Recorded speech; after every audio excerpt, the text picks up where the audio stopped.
wabarakatuh. Waalaikumsalam warahmatullahi wabarakatuh. Assalamualaikum warahmatullahi wabarakatuh. Waalaikumsalam warahmatullahi wabarakatuh.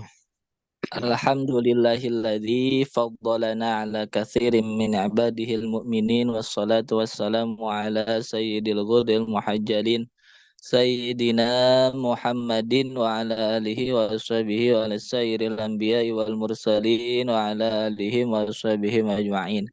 Ya Allah, ya Haqqu, ya Nur, ya Mubin, awir qulubana binurika innaka ala kulli syai'in qadir.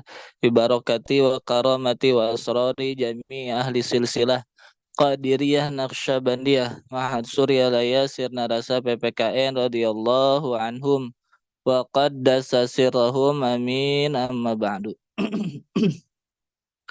Hadratul Mukarramin yang mulia para masyayikh ahli silsilah thariqah Qadiriyah Naqsyabandiyah Ma'ad Surya Layasir Narasa PPKN Nabil Khusus Hadratul Syekhina Mursyidina Murabbi Arwahina Sultan Aulia fi hadha zaman As-Sayyid Syekh Muhammad Abdul Ghaus Saifullah Masrul Qaddasallahu sirah. Semoga kita semua senantiasa mendapatkan limpahan barokah dan karomah dari guru mursyid kita sehingga kita bisa istiqomah mengamalkan segala amaliyah yang telah dibimbingkan kepada kita semua. Hadratul Mukarramin yang mulia, para staf khusus Syekh Mursyid, para wakil talqin yang dimuliakan oleh Allah bil khusus yang hadir bersama kita pada pagi hari ini, kita doakan para wakil talqin semoga senantiasa diberikan kesehatan dan kekuatan untuk selalu khidmat kepada guru mursyid.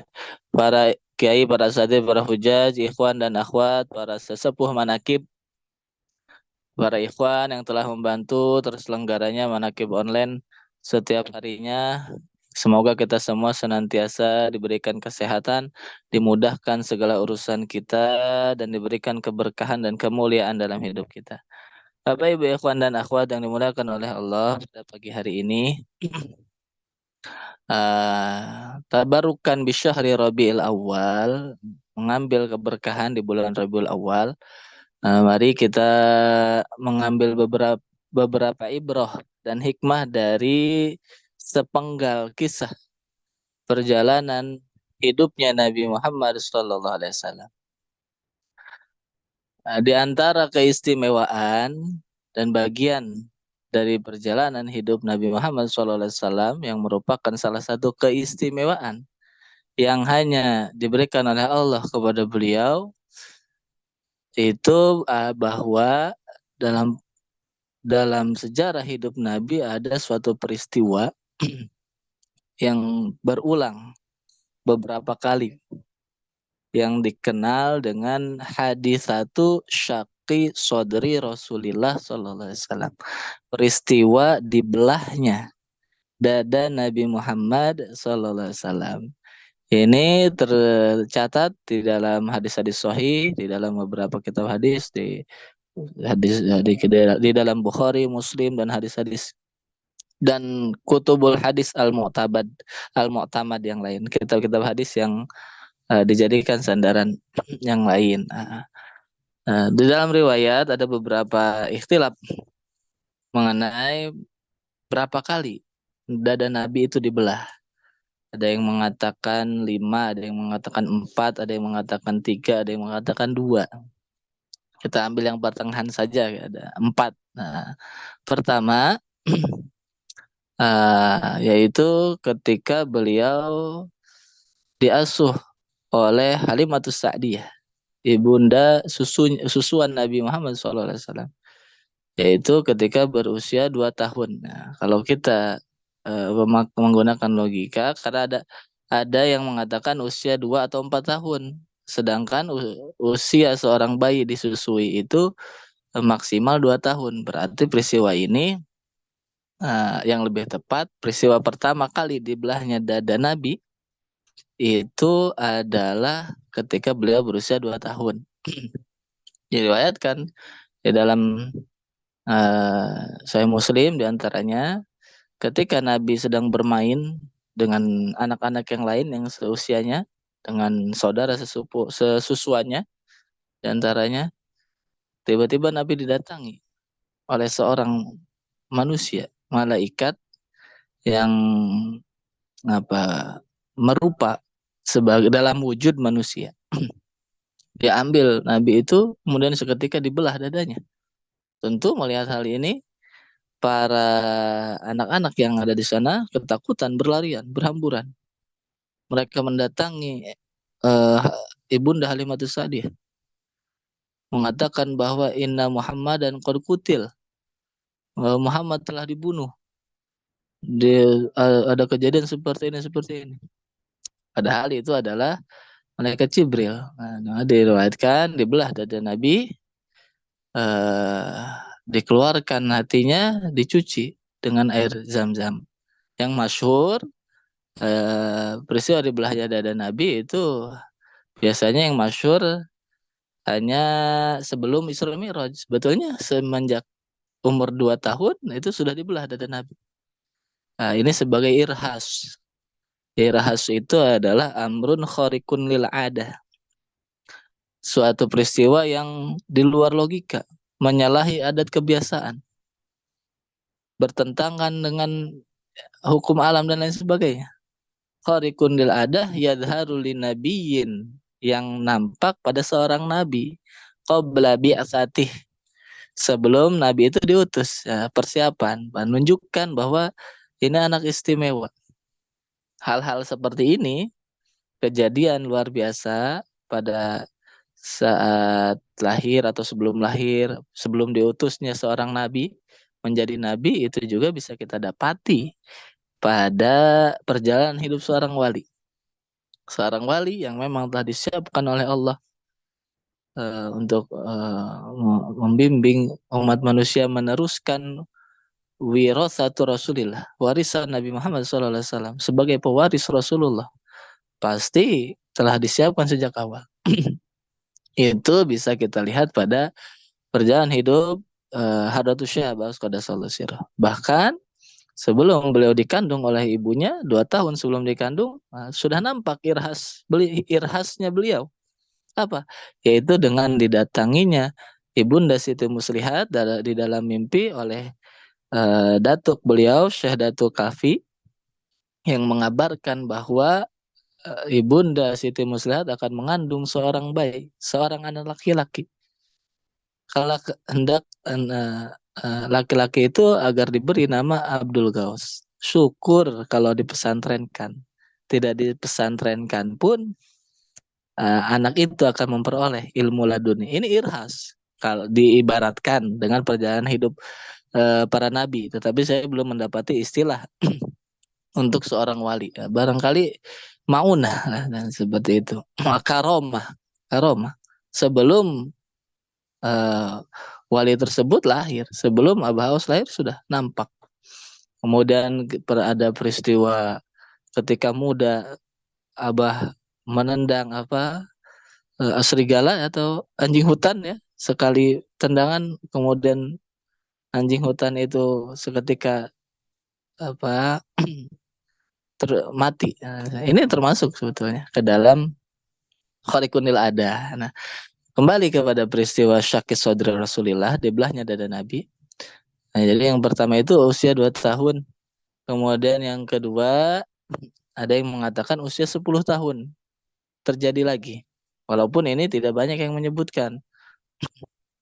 Yaitu dikatakan usia 10 tahun ini hikmahnya adalah untuk karena usia 10 tahun itu peralihan dari masa kanak-kanak menuju masa akil balik. Tentu perlu dipersiapkan agar tidak terpengaruh dengan pergaulan remaja pada umumnya. Ini bagi kita Pak orang tua tentu mengandung hikmah bahwa fase pendidikan anak itu tadi usia 2 tahun, bagaimana seorang anak ini mesti dijaga. Khususnya 2 tahun itu hanya memperoleh ASI ibu, dijaga ibu dan anak tersebut, ibunya khususnya, dari segala makanan dan minuman yang tidak halal atau yang haram, supaya ASI yang disedot, ASI yang diminum oleh sang anak merupakan murni berasal dari makanan dan minuman yang halal. Mulai usia 10 tahun, tentu anak-anak mengalami fase yang berbeda menuju remaja. Ini juga perlu diperhatikan. Nah, kemudian terlepas dari hikmah tersebut, peristiwa yang ketiga terjadi itulah yang masyhur sering dikisahkan, yaitu pada saat mohon maaf, peristiwa yang ketiga itu tidak begitu masyhur juga, jarang diceritakan, yaitu pada saat Nabi akan menerima wahyu di usia 40 tahun qoblal bi'tsah. Ada riwayat yang mengatakan bahwa Nabi sebelum menerima wahyu itu dibelah dadanya. Ini untuk mempersiapkan bahwa beliau akan menanggung, akan menerima wahyu yang begitu agung, begitu mulia, sehingga memerlukan kesiapan secara jismani, secara lahiriah maupun secara ruhaniah. Maka dikatakan proses menerima wahyu itu ada beberapa macam dan itu bukan proses yang mudah. Bahkan Nabi sendiri di dalam kitab kitab Badil Wahyi, permulaan wahyu di kitab Sahih Bukhari itu disebutkan beberapa jalan, beberapa turuk, beberapa jalan Nabi menerima wahyu. Di antaranya Nabi sendiri menyebutkan bahwa ada proses yang begitu berat ketika menerima wahyu itu, sehingga karena begitu beratnya peristiwa proses menerima wahyu itu sampai keluar keringat daripada tubuh Nabi Muhammad SAW sampai berkeringat. Nah, inilah maka diperlukan kesiapan. Oleh karenanya dibelahlah dada Nabi pada usia 40 tahun itu. Dan yang keempat, yang terakhir, yang paling masyhur adalah sebelum di Isra dan di'rajkannya Nabi Muhammad SAW. Secara umum, secara khusus pada setiap peristiwa-peristiwa syakis sodri Rasulullah itu tentu ada beberapa hikmah-hikmah tertentu yang berbeda. Karena tadi berdasarkan usia-usia tertentu, tentu menghadapi hal-hal yang berbeda dan lain sebagainya. Tetapi secara umum ini menunjukkan bahwa kamalu toharotin Nabi SAW, zahiran wa batinan, kesempurnaan kesucian jiwa, bahkan tidak hanya jiwa, kesucian Nabi Muhammad SAW lahir dan batin. Dan hal itu diilustrasikan pada peristiwa ini. Padahal sesungguhnya itu adalah ibrah, pelajaran bagi kita, bagi umatnya Nabi Muhammad SAW. Sesungguhnya kitalah yang lebih layak, yang mesti dibelah dada kita untuk dibersihkan hatinya, bukan Nabi Muhammad SAW. Karena Nabi adalah orang yang maksum, tetapi itu ditunjukkan pada peristiwa hidup Nabi sebagai ibrah bagi kita. Maka inilah hadis satu syakis saudara Rasulullah, proses dibelahnya dada bagi Nabi itu terjadi secara nyata, secara lahiriah. Bagi kita umatnya secara umum, dan bagi kita orang-orang yang sudah ditalkin oleh guru mursyid secara khusus, makna di belah dada itulah melalui 5 huruf ta'lam, qaf, ya, nun, talqin. Talqin itulah proses dibelahnya dada seorang manusia, proses dibelahnya dada para murid untuk dibersihkan semua isinya. Dibersihkan dengan la ilaha illallah. Inilah menunjukkan kesempurnaan, kesucian Nabi Muhammad SAW lahir dan batin, dan juga ibroh, pelajaran bagi kita bahwa kitalah Muhammad yang hidup saat ini yang lebih layak, yang sudah semestinya lebih aula bina, kita lebih patut untuk senantiasa membelah dada kita, mensucikan hati kita dari segala kotoran dan penyakit hati, untuk mendapatkan kemuliaan, untuk menampung segala ilmu-ilmu Allah, supaya hati kita layak dan pantas untuk menerima segala anugerah ruhaniah dari Allah Azza wa Jalla. Sebagaimana yang diperlihatkan pada peristiwa hidup Nabi Muhammad SAW. Bahkan hal yang menunjukkan kesucian Nabi itu sudah terlihat semenjak dilahirkannya Nabi Muhammad SAW. Bahwa diriwayatkan wulida SAW makhtunan. Beliau dilahirkan dalam keadaan makhtunan, sudah dihitan. Inilah berbeda dengan kita manusia pada umumnya. Karena memang beliau basyarun walaysa kal basyari. Nabi itu manusia, tetapi bukan seperti manusia pada umumnya. Huwa yaqutatun wa nasu kal hajari. Jika diibaratkan, kita ini manusia batu biasa, tetapi Nabi Muhammad SAW adalah yakutah, batu yakut, intan permata. Walaupun sama-sama batu, berbeda nilainya. Itu juga bisa kita kiaskan kepada kita sebagai murid dengan Abah Aw sebagai guru mursyid. Walaupun sama kita sama-sama sebagai manusia umat Nabi Muhammad SAW, tapi tadi rutbah dan derajatnya tentu berbeda. Secara kemuliaan dan berdasarkan amal murid dan amal guru tentu begitu jauh perbedaannya. Nah, ketika Nabi dilahirkan sudah dalam keadaan maktunan, dihitan, sudah dalam keadaan kita pada umumnya manusia dikatakan yuladu ala fitrah, dilahirkan dalam keadaan fitrah suci, di antaranya suci lahir maupun suci batin.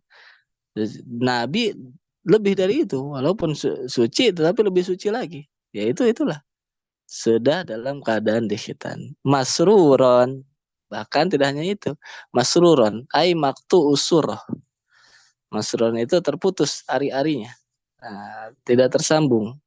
Nah, ini menunjukkan keistimewaan yang lain. Sebagaimana tadi, pada peristiwa dibelahnya dada Nabi itu, di usia 2 tahun itu, akhirnya, tadi di awal dikisahkan sedikit, bahwa anak-anak itu mengadu kepada Ibunda Siti Halimah, bahwa Nabi telah dibunuh dan lain sebagainya. Sehingga Ibunda Siti Halimah bergegas menuju, kalau istilah kita sekarang TKP ya, tempat kejadian perkara, menuju ke tempat Nabi Muhammad. Di sana didapati Nabi fawajaduhu muntaqi'al laun, dalam keadaan terjemahnya itu barangkali pucat, dalam keadaan pucat. Maka dibawalah Nabi oleh Ibunda Siti Halimah ke ulama Nasrani. Diceritakan kisahnya seperti ini. Apa yang menarik adalah pertanyaan dari ulama Nasrani itu.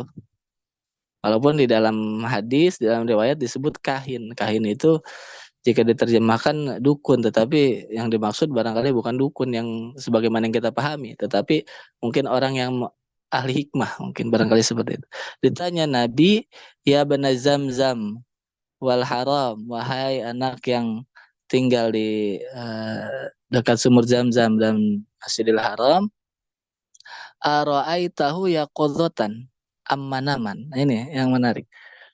Hai Muhammad, ketika engkau mengalami peristiwa yang tadi diceritakan itu, kamu menyaksikan sendiri dengan sadar atau dalam keadaan tidak sadar, dalam mimpi? Apa jawab Nabi? Ra'aituhu yaqodzatan. Aku melihatnya yaqodzatan, sadar. Ini sangat istimewa. Mengapa? Aku melihat dadaku dibelah, hatiku dikeluarkan, hatiku dicuci. Aku melihatnya dengan sadar. Ini tentu khariqun lil adah. Mengapa? Bagaimana bisa seorang manusia masih sadar dalam keadaan hatinya dikeluarkan dari tubuhnya? Sebagaimana tadi, bagaimana bisa seorang bayi hidup di dalam rahim ibu dalam keadaan maktu usur, terputus dari ari-ari.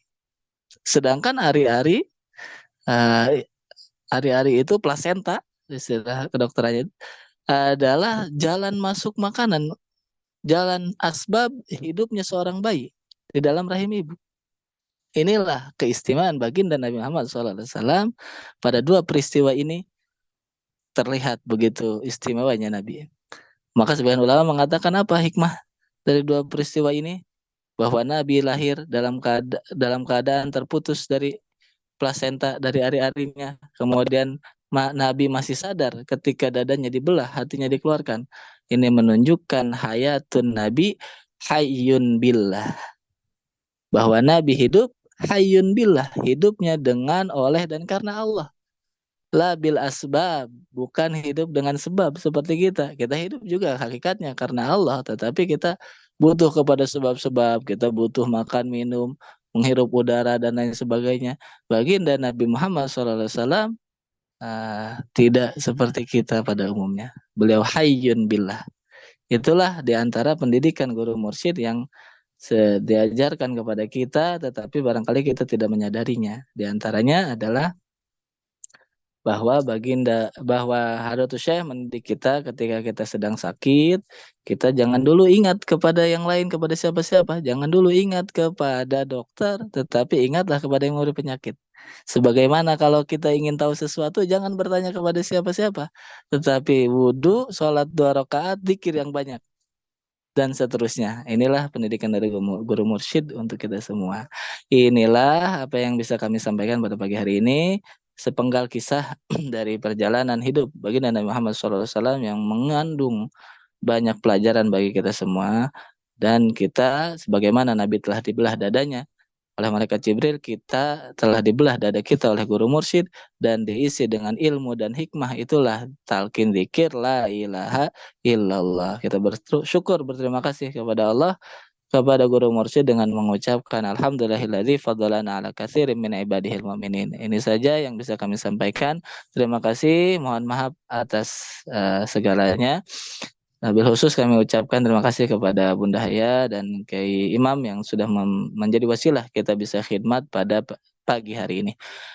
Hadanallahu majma'in. Wassalamualaikum warahmatullahi wabarakatuh. وعليكم السلام ورحمة الله وبركاته. اللهم صل على النبي الهاشمي محمد وعلى آله وسلم تسليما.